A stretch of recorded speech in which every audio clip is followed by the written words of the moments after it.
Hi guys, welcome back to the channel, and today I'm gonna show you these gloves from my Portuguese partner RSW Motowear.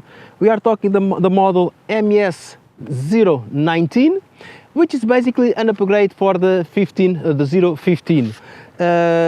The palm now, it's made with leather, the reinforcements, double stitching, nice quality. Do have the touch screen. I do like the touch screen on these gloves. They work really well. Whenever I need to touch the screen on my phone, I do. Rarely I find any issues like having to scroll several times.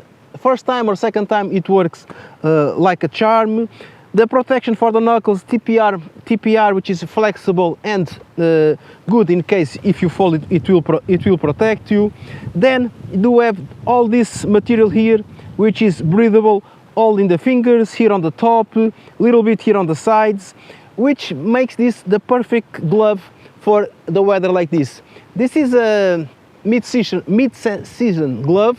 You can wear it on the summer. I've been wearing for the last months, and I'm very happy with the quality of these gloves. We do have adjustment here with Velcro on the wrist, traditional Velcro. We have elastic carriers here, which makes the gloves adapt more easily to the movements of your hand. And look at this, whenever I remove the glove, it stays on a pre-shape, on a curved pre-shape, okay, which is really cool.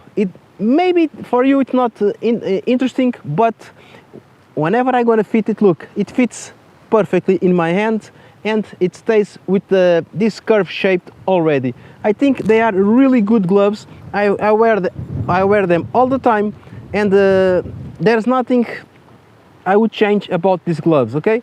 The interior, it's polyester. We do have these gloves on sizes from small to XXL, and the price it's around 45 euros, at least here in Portugal. I don't know where they sell outside of Portugal, but it's around 45 euros.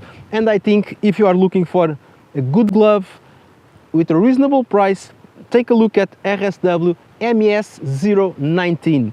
If you like this review, please don't forget, subscribe to the channel, click the notification bell so you receive my future videos, follow my other networks, leave your comments down below, and I hope I can see you in the next one. Bye!